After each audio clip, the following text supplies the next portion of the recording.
Le livre de Sam, c'est le deuxième épisode, celui après le livre de Jack, qui sont un petit garçon et une petite fille. Donc Jack, c'est le petit garçon, et Sam, la petite fille, qui au long de ces deux épisodes, tissent des liens assez proches, assez forts.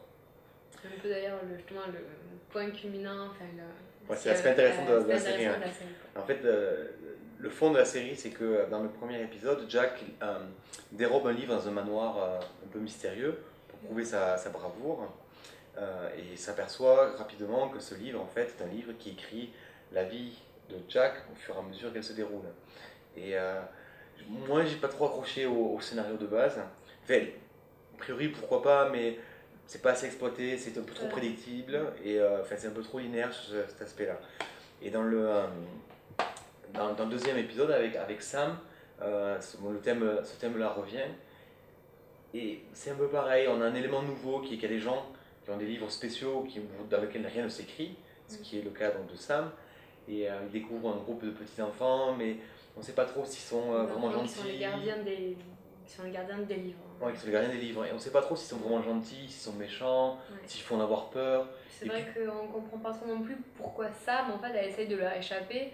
Parce qu'il demande à Sam qu'elle reste avec eux, justement, pour devenir une gardienne, et elle veut pas, mais on sait pas pourquoi, il l'empêche pas de partir en même temps. Enfin, ouais, c'est vrai que cette partie-là, on ne sait pas trop, il serait bien d'améliorer un peu ça. Mais par contre, après, c'est vrai que, comme tu disais tout à l'heure, l'aspect vraiment intéressant, c'est la relation entre les deux personnages principaux. C'est assez fort et c'est très fin. C'est-à-dire que c'est pas des grosses embrassades, on s'adore, on est les meilleurs enfants du monde, les meilleurs amis du monde, mais à la fin, quand on y croit à leur relation, et c'est mignon, et c'est agréable, c'est vraiment chouette. Moi, ce que j'ai bien aimé aussi dans le livre, c'était la course-poursuite un peu entre Sam qui essaye de s'échapper, donc Sam et Jack essayent de s'échapper, et les statues vivantes en fait qui essayent de les rattraper, de les poursuivre. Ils passent à travers des pièces un peu bizarres, étranges, qui sortent de l'ordinaire. Moi j'ai bien aimé ce passage-là. Ça mettait de l'action, et ça accélérait un peu l'histoire. Au niveau des scènes aussi, c'était les endroits où moi j'ai préféré aussi, parce que je trouvais que les premiers plans, la profondeur de décor était plus simple, alors que je trouve dans cette course-poursuite-là, on voyait des vues qui étaient plus fuyantes, qui étaient en fait plus agréables à regarder.